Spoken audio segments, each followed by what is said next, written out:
E aí você, a Rosângela, não faz propaganda da Rosângela? Ai, Rosângela, eu tô precisando de uma massagem. A minha amiga aí.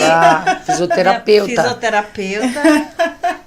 Pois é, né, gente? Rosângela? Verdade. Né? Casa de ferreiro. Fala, né? Ferreira de pau. Esquema de pau. Mas... E no dia a dia você continua escrevendo, fazendo matéria, Maria? Não, eu passo mais o dia mexendo nisso aqui, editando vídeo, gravando vídeo. Vendendo café por aí, nas empresas, tudo quanto é lugar. Ela agora é representante do Café Agro. Isso aí, gente. Se vira nos 30, né? Você sabe... Uma coisa é isso, o que a mulher falta para a mulher ainda, gente? Falta para a mulher impor respeito. E eu me incluo nisso, eu não falo para vocês que como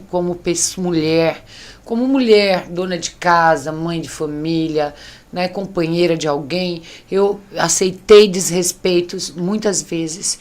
Eu me diminuí para caber em lugares e é isso que está faltando para nós. Já que no final das contas a gente acaba sozinha para criar os filhos, entendeu? Não aceite menos. Mas tem uma coisa, a mulher ela é cuidadora. Então a mulher ela recebe sinais desde o início já das coisas. E ela perdoa, ela acha que ela é clínica de recuperação. Então falta isso, mulher. Você não aceitar. Você não comprar, a gente não consegue mudar as pessoas. Entendeu? As pessoas são como são. Você tem que reconhecer logo as coisas e você não pode aceitar desrespeito nunca. Sim. Levantou a voz com você um dia, te desrespeitou, vá embora. Vá embora, porque você não é menos do que ninguém. Você não é capacho de alguém que não é salvadora da pátria. Você entende? E aí isso falta que a mulher ela realmente consiga emocionalmente se libertar dessa torre de Ofélia mesmo, que é esta mulher cheia de dor que sempre se diminui para caber. O cara vai tomar uma cerveja com os amigos, a mulher não pode ir num lugar com as amigas. Porque isso não é coisa de mulher, sabe? Desse jeito, né? De mulher casada, né? Não é coisa de mulher casada. Ou de nada, ou... Então, assim, gente, eu sempre fui uma pessoa fidelíssima nas minhas amizades, em todas as minhas relações, uma pessoa honesta, respeitosa, só que eu gosto de viver. Eu quero ir nas minhas amigas, eu quero sair, eu quero decidir as minhas coisas. Então, acho que, assim, falta muito, a mulher está sendo morta, tá apanhando. E o pior de tudo é ver esse patriarcado que está entranhado ali na mulher, que a mulher vê as outras apanhando e a culpa ainda é da mulher. Quando uma mulher é traída, as outras ficam fazendo chacota. Reparem na internet, quem são as maiores comentaristas de barbaridades? São as mulheres que destroem mulheres. Verdade. Não é, Rosângela? É verdade. Isso daí eu acho isso um absurdo. É absurdo mesmo, né? Porque os homens não falam mal de outro homem. Não, eles. Não. Eu vi um caso. Eles fazem a defender, né? Eu vi um vídeo agora esses dias de eu achei de rir. Uma mulher ligou para um amigo dele para saber sobre o marido dela, né? Ele disse, ele tá dormindo, ele cochilou ali, tá descansando, tomou umas aí. Aí ela ligou para casa de outro amigo. O fulano tá aí. Olha, ele acabou de chegar, ele entrou lá no banheiro. Aí depois ela ligou, oi, o meu esposo tá aí, assim, falando em outros nomes, né? Aí ele disse, olha, ele acabou de sair, eu acho que ele deve estar lá pela frente. Então, ela ligou para vários e todos eles confirmaram que ele estava lá. Ninguém falou que não estava. Ninguém falou que não estava. Um dia aconteceu uma coisa tão chocante. Eu estava com um grupo e tinha um rapaz e ele disse assim, um grupo de amigos, aquela ali é a amante do meu pai. E ele foi lá e cumprimentou. Eu falei, como assim, cara? O seu pai tá com uma amante aqui. E para ele isso era normal. Eu já vi um outro caso que o cara sabia que o cunhado dele traía a irmã dele e ele estava junto e, tipo, ele protegia o cunhado. Então, assim, você veja, isso aí é milenar, né? Mas as mulheres, elas têm que parar de se agredir, de xingar a mulher. É a mulher que ofende mulher, a mulher que destrói mulher. É sempre a mulher. É tipo assim, tipo assim, também tem a questão da roupa, tá vendo? Mas a roupa que ela estava vestindo, e são as próprias mulheres que acusam também. A roupa dela estava curta ou estava muito decotada, por isso que fulano fez o que fez, ou deu em cima, ou desrespeitou. Então, assim, as mulheres fazem muito esse tipo de acusação. E falta ainda a gente aprender a se defender realmente. E tem aí casos que estão na mídia, né? Agora, um dos casos dos últimos tempos mais midiáticos foi a separação do José Felipe e Virgínia. Sim, verdade. Aí eu entrava na internet, eu lia lá. Coitadinho do Zé Felipe. Gente, mas isso me dá um nojo quando eu vejo isso, essa pataquada. A mulher pariu 3 filhos em 5 anos, ela trabalhando, sabe? Ela trabalha pra caramba. Daí o Alecrim Dourado podia arrumar outra, já arrumou outra, ela não podia. Ela não podia arrumar outro, tá? Sempre. Ela ainda foi criticada por ter arrumado outro, ainda fazia assim. Como que aquele cara vai querer ela com 3 filhos? 3 ou é 4? É 3? 3, é 3. Né? Como que ele vai querer ela com 3 filhos? Por quê? Pra quê? Ele não precisa. E a vida também é dela. Estamos falando de um caso público, cada um, Ana Castela, Virgínia, esse povo, tudo tá podre de rico, eles fazem da vida deles o que quiser. Mas eu vou dar um exemplo do que é uma mulher reconhecer logo de cara o que é um relacionamento abusivo. Não sei qual foi a motivação do fim da Ana Castela, que é uma jovem, um talento, uma menina linda, tá? Com o tal do Zé Felipe. Mas ele estava no Réveillon, o negócio foi uma briga, né? Ele anunciou lá na rede social a separação dela, do nada, depois de ter passado o Natal em família, fazer ela posar com os 3 filhos dele, o que eu acho que é uma coisa assim, para 100 e poucos dias de namoro, é demais. É demais. E aí ele foi para a Pipa e ficou no Réveillon lá com a mulher. Né? E agora todo mundo torcendo, eles têm que voltar, o amor é tão bonito, minha filha. Se este homem, após uma briguinha, ele já correu para não sei aonde, para Pipa, e tu vai voltar, e voltou. Anotem o que vai ser da vida dessa moça. Anotem. A mulher, ela aceita, e a sociedade bate palma. Sim. Então é isso, minha filha, não aceite desrespeito. O primeiro desrespeito, vá embora. Porque assim, não estou falando que eu já fiquei muitas vezes, que eu devia ter ido, e você olha para trás e fala, igual Jojo Todinho, tá? Onde é que eu tava louca? Não, eu tô brincando assim, mas é verdade, gente. E assim, sabia que Tangará é, no Brasil, entre 5.537 municípios, Tangará é o 10º do Brasil em estupros. Sério? Sim, foi em 2025, nós ficamos em 10º lugar no Meu Brasil, Deus, entre mais de 5.000 municípios. Sim, isso quase não é divulgado, Maria. Isso aí eu não dei uma pesquisada, porque você sabe que eu passei por algo bem parecido recente, né? Isso é bem Mas eu não corri né? atrás, eu tenho batido muito em cima da questão do e de violência feminicídio. sexual também, Maria, de abuso de criança, aqui tem muito. Tangará é uma das capitais de Mato Grosso, né? É uma das primeiras colocadas de Mato Grosso. E isto, se você conversar hoje com mulheres, muito difícil você encontrar uma que não tenha sofrido algo assim na vida. Aí sim, né? Eu sou uma delas, né? Eu vim do estado do Amapá fugida, para não morrer por causa do feminicídio. Eu estava correndo o risco de um feminicídio, e tanto é que quebrou meu braço, né? Meu braço hoje é deficiente por causa de uma paulada do meu ex-marido. Que hoje o Covid já levou, ele já está bem longe. Mas eu sofri abuso sexual lá também, que o cara queria me matar, porque se eu abrisse a boca eu morria de medo dele. Tem um dos meus vídeos lá, que eu postei falando sobre isso daí. Foi? Foi. Eu repostei. E aí, assim, então, eu conheço muitas mulheres, assim, nós, né, Rosângela, conhecemos muita gente aqui que passa por casos, assim, um marido que é usuário de droga, né? Como o que eu vivi também, né? Então, passei por 12 anos aí lutando. A Márcia conhece um tiquinho da minha história. Mas, assim, a gente conhece muitas mulheres assim. Tem aqui. muitas mulheres da alta sociedade.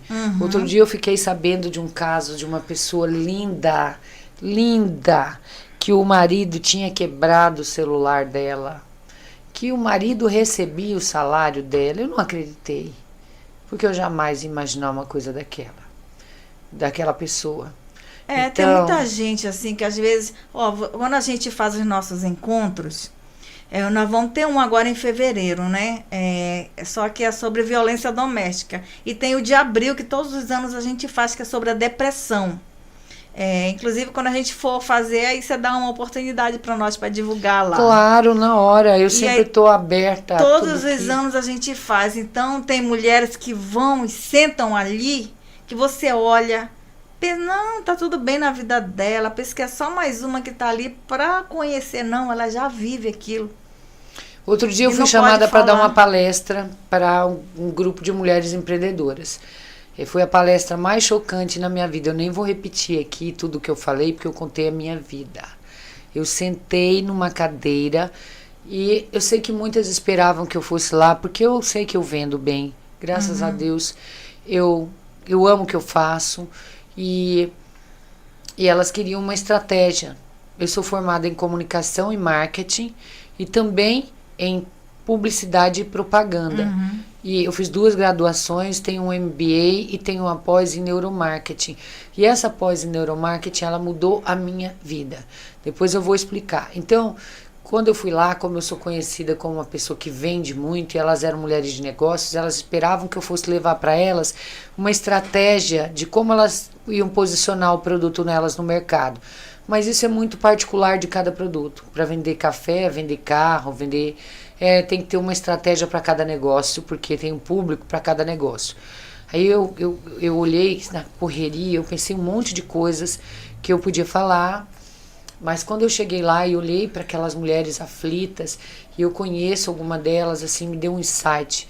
Eu falei, se elas não resolverem internamente o problema que elas têm dentro de casa, às vezes com a falta de apoio, com o embuste, que fica o tempo todo atrapalhando a sua vida, sabe? Te puxando para trás.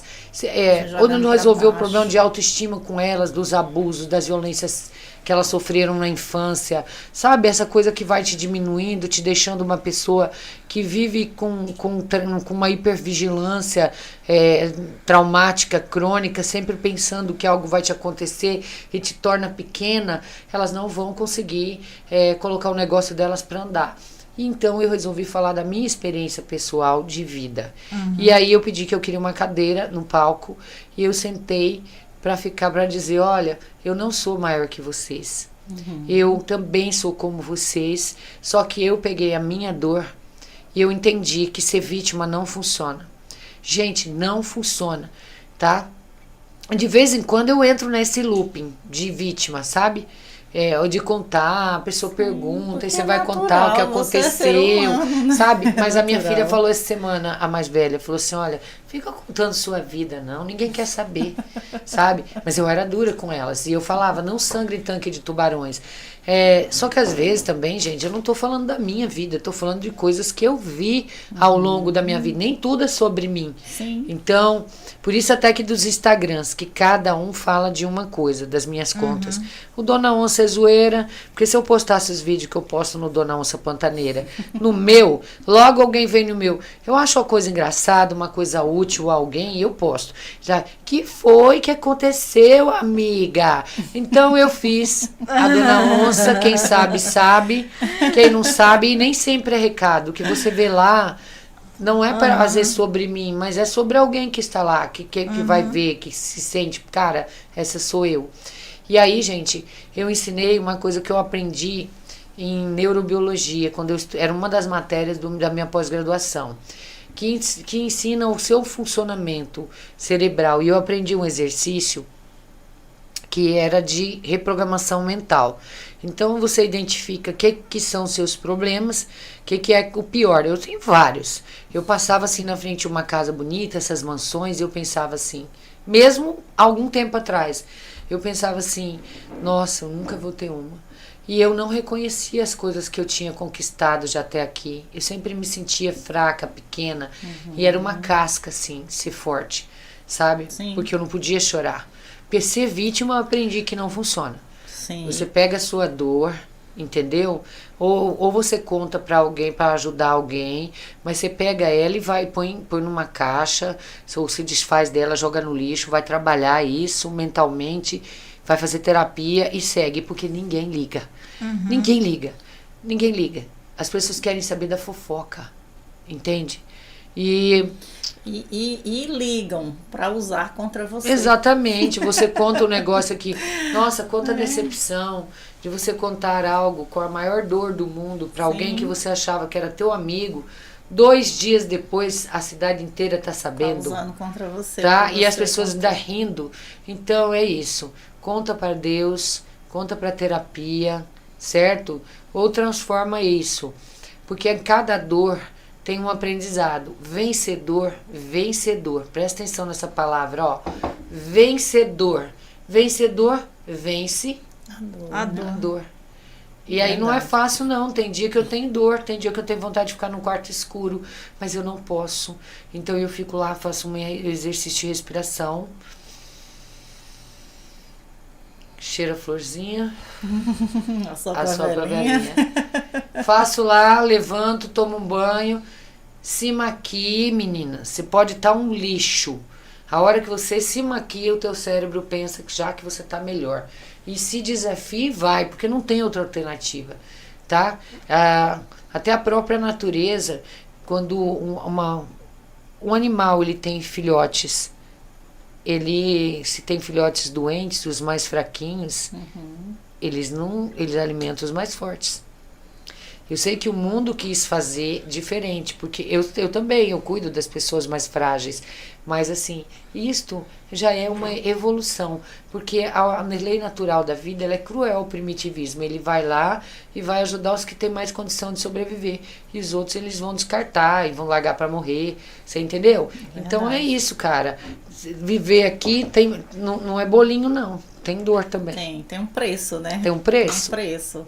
Mas aí a gente tem que saber pagar esse preço, né? E seguir em frente, olhar pra frente e dizer, tô indo. Olhar com medo e ir com medo mesmo, não é isso? Tem esse ditado, né? Posso te entrevistar? Pode. Você foi estudar com quantos anos? Eu fui fazer a minha formação já com 32 anos de idade. E você veio da onde tu me falou? Do Pernambuco. Pernambuco, que cidade? Bodocó. Bodocó. E você, Maria, veio do Amapá. Do Amapá. Amapá. E a Maria, você quantos anos tu tem, Maria? 55. 55. Você chegou aqui há quantos anos? 21 anos atrás. 21 anos atrás. Fazendo 22 agora em fevereiro, né? Não tinha quase internet, não tinha um monte de recurso, não sei nem se tinha o WhatsApp. Não existia o WhatsApp. Tava começando aquelas mensagens de SMS. Não, era isso mesmo. Lembra? Que o povo fazia desenhinho bonitinha. Com os asteriscos lá, os sinais. Como a gente já evoluiu. E olha aí como que você evoluiu, mulher. Você digitalizou. Você colocou um Chromecast, que lembra com as TVs que não eram digitais, a gente comprava um aparelhinho chamado Chromecast. Colocava nele para ele poder ficar digital. Sim. Lembra, Maria? A gente colocou um Chromecast e seguiu. Gente do céu. Eu não tô na rede social para me aparecer, para nada. Eu fui lá para sobreviver. Então, às vezes, fulano é blogueira. Sinceramente, gente, eu acho isso tão vazio. Ela é o quê? Ela é influenciadora. Você influencia porque você tem que influenciar porque você tem algo que as pessoas gostam, te seguem por algum motivo. Mas eu não gosto de ser chamada assim, sabe, de blogueira, porque eu não sou blogueira. Nada contra blogueira, mas eu acho tão... Cara, eu nem sei fazer isso direito. E às vezes as pessoas me contratam e aí às vezes elas querem... Eu acho legal fazer coisas divertidas, sabe? Mas não espere de mim que eu vou fazer dancinha. Eu não sei fazer dancinha, cara. E você sabia, eu já perdi trabalhos por isso, porque às vezes eu tô competindo contra a pessoa que ela faz um monte de dancinha e tal, e eu não vou saber fazer dancinha, cara. Eu não vou chegar a uma altura dessa da vida, tá bom? Fazendo dancinha, cara. Porque, primeiro que eu nem sei, né? Eu acho muito lindo quem sabe fazer. Já passamos dessa fase, né? Eu não dou conta de fazer. Não, eu gravei um vídeo que a Rosângela fez dancinha. Tem muita coisa. Vocês dançam, Rosângela, se você me ensinar, porque Porque eu não sei, olha, se for para salvar a minha vida. A gente fez um vídeo do café, aí eu fiz uma Mas foi montagem. assim, porque ela disse que ia ficar, tipo, ficou tipo um fantasminha assim da imagem. E né? era você. E era eu lá. Mas, rapaz, eu tô deitando até no chão para vender. Aí um disse assim, você não tem vergonha não, tu deitou no chão lá na Gazin? Falei, eu não, meu filho, o Pix já caiu na conta. Mas tá assim, né? Ou você se reinventa, ou você não a Não competição decola. tá grande, né? Tem muita gente aí. Eu saí do meu último trabalho, onde eu fiquei 24 anos e meio, foi a rede social o grande problema de tudo. E eu não tô nem aí, porque a pessoa queria montar uma rede para ela, achava que era minha dona. E assim, olha, a Lei Áurea foi assinada há muito tempo, né? Não era para mim, mas assim, o tempo da escravidão já acabou. Ninguém é dono de ninguém, gente. Né? Larguei as correntes. E aí, assim, foram 3 anos de desgaste, muito desgaste, mas eu fiquei forte, fiquei mais forte e eu fui para... Antes eu tinha despretensiosamente ali, eu tive o Orkut, Eu tive também. a fazendinha do Orkut, O MSN. o MSN eu tive, ICQ, eu fiz curso de O e-mail computação. também, né, gente? O e-mail também. Teve uma época que O era MSN. É o MSN, que era do Hotmail. É, o né? MSN. Ah, é verdade. É, do É, o Hotmail. Hotmail. Então, assim, tudo era despretensioso, eu não queria Mas o ganhar Orkut dinheiro é mais com aquilo. antigo ainda. É. Quando eu achava algo interessante, eu postava lá. Quando eu via algo interessante na rua, eu dava dica. Naquela época ninguém me pagava por isso. Até que depois um dia alguém me pagou por isso. E hoje, metade do meu faturamento vem da internet, Sim. da rede social, dos meus sites. E eu quero muito mais ainda. E porque quem que vai trabalhar por mim quando eu não conseguir mais trabalhar do jeito que eu trabalho hoje? Porque eu trabalho muito. E eu tenho eu conto minutos. 5 minutos é importante para mim. Porque eu vivo de tempo. Sim. E é assim, que bom, gente, que eu fiz isso, que eu tenho colegas maravilhosos. Você lembra lá do Orkut que tinha quando a gente colocava assim, que tava conversando com alguém que alguém não falava, a gente tremia e ele fazia zoom. Aham. Aí ele ia pra frente a página. Era o Orkut? Era o Orkut que fazia zoom. Eu não sei, eu não lembro. Era quando a gente tava. Era o MSN. Eu não lembro quando. Acho que era o MSN. MSN, né? Aí eu tava conversando, por exemplo, aqui com a Rosângela, aí de repente ela começava a conversar com você, né? E eu queria chamar a atenção. Tremia e aí lá, eu tremia, aí a minha tela ia pra frente. E aí era quando acontecia aquelas gafes, né? A pessoa ia lá, digitava, achando que estava digitando lá para outra pessoa, aí quando a gente pegava as pessoas no flagra. Gente, eu sou a rainha da gafe. Meu Deus do céu! E eu também, todo dia eu perco a chave, o celular e a bolsa pelo menos uma vez por dia. Nossa, eu também sou assim. Não, eu não perco porque a chave eu já saio do carro e engato aqui na coisa, e o celular não tem como eu perder. Nunca perdi celular. Meninas, olha, com o que a vida deu pra gente, nós já fizemos muito da nossa vida. Porque você veio lá do Amapá, fugida, com o braço quebrado para não morrer, vítima de abuso sexual, não sei o que você passou na sua infância. O Amapá tá longe da gente aqui, mas é um estado que não tem tanta evolução quanto nós, que os grandes centros tinham, né, na época que você veio. Infelizmente teve que enfrentar coisas que nem a gente nem lá precisa não tinha nem verbalizar. internet, a internet de lá não é nem como a daqui, aqui é banda larga. E você morava Lá era numa cidade grande? Lá era na capital, mas era a internet de escada. Sim. Chegou a banda larga para lá muito depois, por causa do rio Amazonas, que é muito extenso. A Rosângela veio do Pernambuco, lá de Bodocó. Ela Foi não fazer esqueceu. faculdade após os 30 anos. Entendeu? Eu vim lá do interior do Paraná, mas eu morava no sítio. Eu não tinha visto quase cidade até os 6 anos. Depois, com 11 anos, até os 11, morei e fui alfabetizada lá no interiorzão do Mato Grosso. Mato Grosso começando, terra de garimpo, de morte. A única coisa que a gente tinha era a Rádio Nacional da Amazônia, que eu amo a Rádio Nacional da Amazônia, e uma bateriazinha. A gente tinha televisão, geladeira a gás, televisão a bateria, só podia assistir o Jornal Nacional, assistia o Fantástico domingo, assistia a corrida do Ayrton Senna domingo de manhã, depois tinha que desligar a TV. Não podia, era só algumas horas por dia. Eu não tinha energia elétrica depois que chegou, o chuveiro era daquele água de poço, puxava com balde, com manivela, aí pegava aquele chuveiro, sabe, aquele latão, Maria? Furava tem uma todinho. torneirinha, era furadinho, tinha uns de torneirinha, aí tinha no banheiro, eu não sei se era um pedaço de madeira que a gente puxava, era uma corda, você pegava, soltava a corda e enchia ele. Aí você puxava a corda e amarrava ele para você ir de baixo para tomar banho. E tomar banho rápido, senão E ia rápido secar. porque acabava. Quanto será que de água que cabia ali? Uns Sei 20 lá. litros Não sei. d'água. É isso? Olha, o que eu lembro bem também lá da minha cidade, na época da televisão, é que lá não tinha televisão. A televisão ia até 10 horas da noite, né? Que era só a Globo. Aí as imagens iam daqui, do sul, né? Do sul, do Rio de Janeiro. Do Rio de Janeiro para Belém. E aí dava para fazer ao vivo. Mas quando, tipo assim, o Sítio do Pica-Pau Amarelo, que eu assistia muito na época, né? A gente estava em Belém, que é só meia hora de transporte de barco.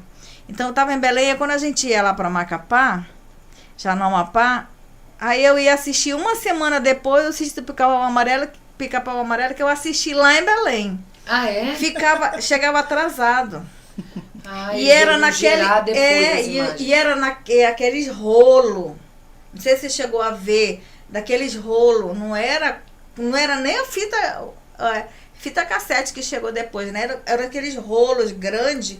E ele era projetado assim na parede, dali que filmava e jogava pro ar pra gente assistir na televisão preto e branco. Sim, a minha casa teve uma televisão, era preto e branco, da Philco.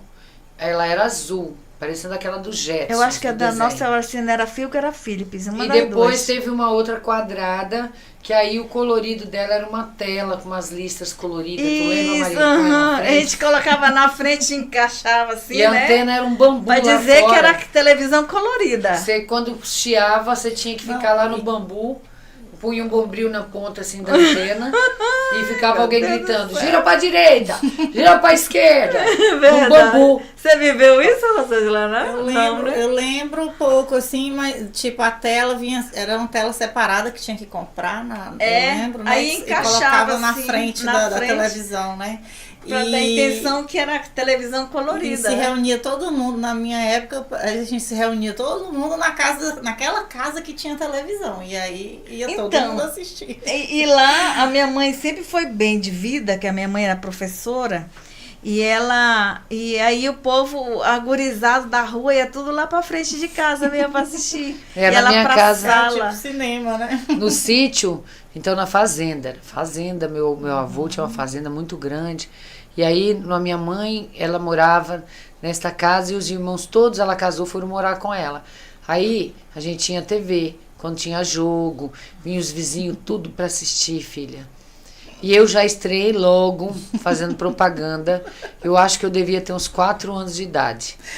Tinha na televisão uma propaganda da corujinha da Eternite. E ela pegava, e ela estava num telhado, e ela gritava, troque suas telhas por Eternite. E ela jogava essas telhas, entendeu? O que aconteceu? Meu pai tinha arrumado o telhado, era um dia frio, no Paraná, daqueles congelantes. E o povo estava lá dentro vendo o jogo. E eu, né, tinha a gurizada da vizinhança que vinha, a gente todo encapotado, fomos lá para fora. E eu vi uma escada que o meu pai tinha arrumado para usar o telhado, subi na escada, fui para cima do telhado e comecei a tacar a telha lá para baixo.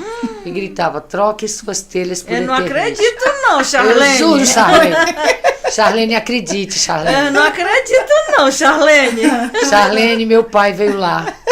E falou, minha filha, vem Aí teve da cá, minha Márcia filha, vem também. com o papai. Eu não E acredito, eu tocava não, mais uma Márcia. telha pra E baixo, o papai Charlene. foi paciente, né? E ele com medo, porque se eu escorregasse, aquilo tava... Menina, era serração, aquela neblina, assim, aquela chuvinha congelante. E eu tocando, imitando a propaganda da televisão, jogando todas as telhas fora. Até que o meu pai, ele subiu, vem com o papai. E ele pegou a minha perna, assim, eu sei que ele me deu uns tabefes naquele dia, me bateu na bunda. Eu era criança, uns 4 anos. Nasceu ali uma vendedora. Mas eu chorei, mas nasceu ali uma vendedora. Mas eu chorei tanto, eu me lembro que as cobertas eram de pena, Maria. Pena de galinha, de ganso, sei lá que diacho. Era dessa grossura aqui. E às vezes a gente, aquilo, quando era frio, tirava aquele tanto de coberta, sabe? Era bem fofona assim, mas você sentia algumas peninhas espetando. Sim. É porque você lá no Pernambuco não é frio desse Não. jeito.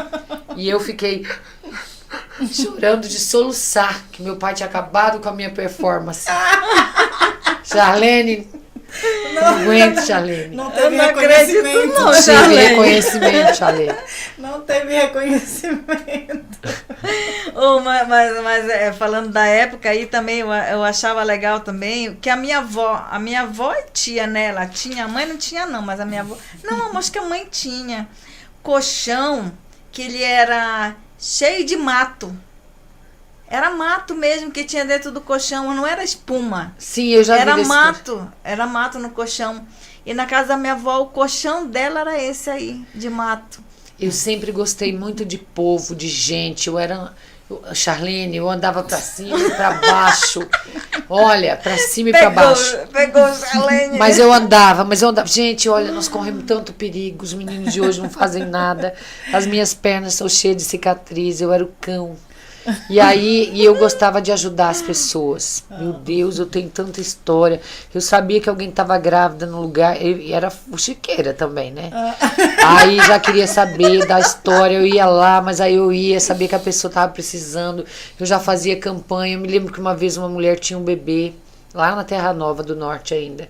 Dentro, tão pequenininho, nasceu prematuro. Ficava numa caixinha assim de sapato, sabe?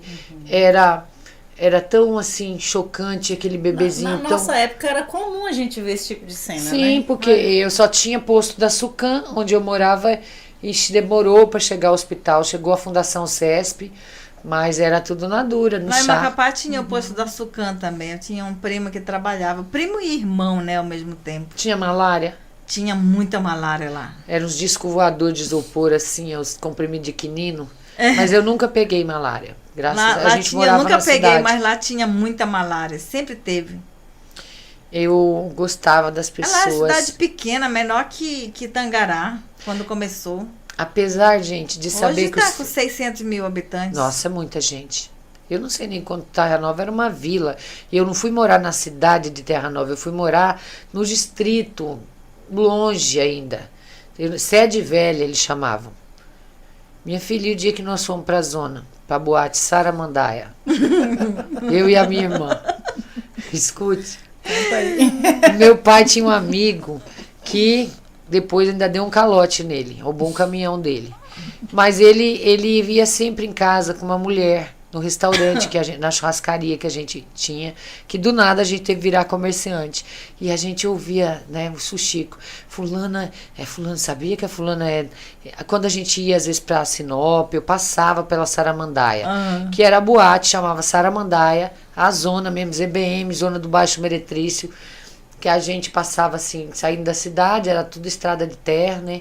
Aí lá longe tinha essa Saramandaia, a gente passava lá, via, ó, a Beth, a mulher do fulano, era daí, ó. E essa Beth era um amor com a gente lá sabia o que era Saramandaia, e zona. Eu tinha 6 anos e a minha irmã tinha 4. E aí a gente acordou um belo dia de manhã, e a Beth vivia chamando pra ir na casa dela, e falando: o dia que você for lá, nós vamos fazer geladinho, e não sei o que, e vamos fazer isso. E deixa elas ir. Ela falava pra minha mãe: eu me sinto tão sozinha, porque o marido dela viajava, né? Ele tirou ela do lugar lá, deu a ela um lar de solidão. Aí eu acordei de manhã e falei: Denise, vamos na casa da Beth. E aí ela falou: mas é a minha mãe vai levar. Eu falei: não, Denise, ela não vai levar. ela não vai levar, ela já tá prometendo a Diz, vamos nós, ela não vai nem ver a hora que a gente voltar. Meu Deus. Eu não sabia o que era, gente. Uma tinha 6 e a outra 4. Gente, andamos, mas aquilo era longe, porque atravessava assim aquela avenidona, né? E aí começamos a andar, era só floresta do lado, de um lado tinha serraria, olha o perigo. Meu Deus. E minha irmã tinha medo de macaco, e era uma selva naquela época, 1981. Aquilo, gente, era macaco gritando, a minha irmã chorando, e eu deixo, vamos e vamos. Achei que ela, pobrezinha, chegou com as perninhas raspadas, assim, de andar. Chegamos na tal da boate Saramandá. E não errou o caminho. Não, porque era uma reta só. Chego lá, encontrei já uma mulher sentada, fazendo um crochê na frente do negócio. E aí, a gente veio que nós viemos aqui procurar a Beth. A Beth tá aí. Não, crianças, meu Deus, a Beth não mora mais aqui, não. Eu só lembro que foi um Fusca azul que levou a gente pra cidade. Gente do céu. Você já pensou que perigo? Mas, enfim. Mas lá na hora vocês Não, era de descobriram dia, o era que de que manhã. Não, anos depois que nós fomos descobrir. E aí minha mãe falava, diz que tem um poço lá, que tá cheio de criancinha, que as mulheres abortam. E olha, e que perigo, mas era de manhã, não tinha movimento naquele negócio. E, enfim, gente, lá era tudo assim. Como é que era a história que ela contava? Que É, era que o quê lá? tinha um poço, que lá era cheio de cadáver de criancinha. Enfim, aí depois Não, um eu dia me lembro. acabaram levando a gente na casa da Beth, que não morava mais lá, que já morava lá numa casa, né? E já tinha saído da boate, Do poço, da casa do poço, da né? casa do poço, já tinha saído. Mas antigamente tinha muitas essas histórias, né, pra fazer medo pra gente, a gente não passar. Eu lembro que eu morava no Maranhão quando eu era criança. E tinha uma casa de um senhor, assim, afastada, né? E ali ninguém podia passar perto, não, que ele virava lobisomem. Mas é o medo de acontecer alguma coisa, né? Sim, mas porque assim, tinha os boatos de que ele já tinha abusado das filhas, né?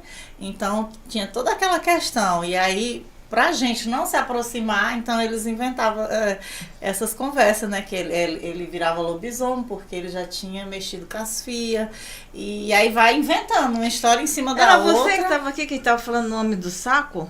Não. Ah, não, era com a Lorena. Tava falando com a Lorena na internet. E o Miguel chegou aqui. O Miguel é o filho da Fernanda, o menor de 8 anos, né? Que é autista também. Aí ele pegou e disse, vó, ele queria brincar lá na frente. Eu disse, não, Miguel, não vai. Se a Manu não for, você não vai sozinho. Não, mas eu quero, vó.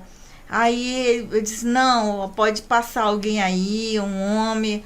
Você não tem força, você é criança. Não, vou, eu já tô forte. Aí mostra o músculo, né? Não, eu já tô forte. Aí eu disse... Aí ele pegou e disse... Vó, sabe o que eu me lembrei?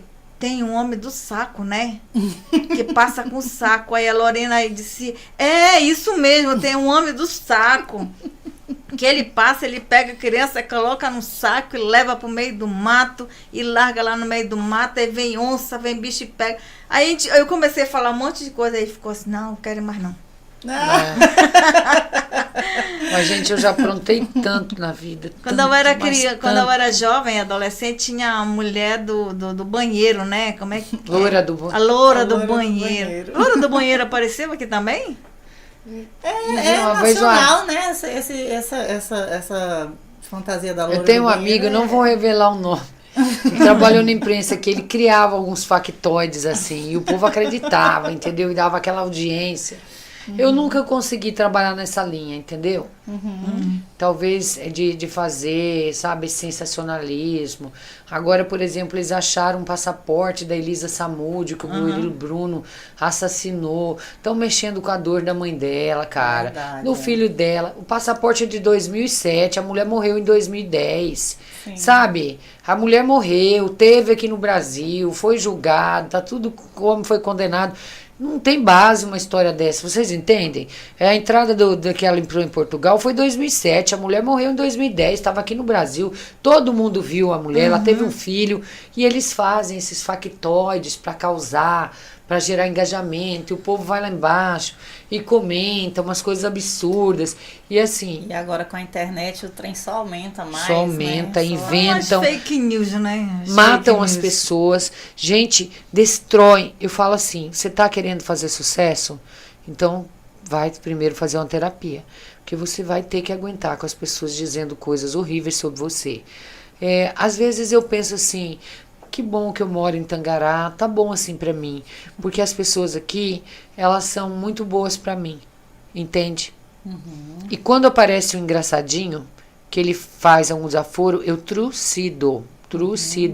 Vai passar vergonha mesmo, entendeu? De vez em quando aparece, mas na maior parte as pessoas me respeitam. Com algumas exceções, o povo ficou louco por conta de política.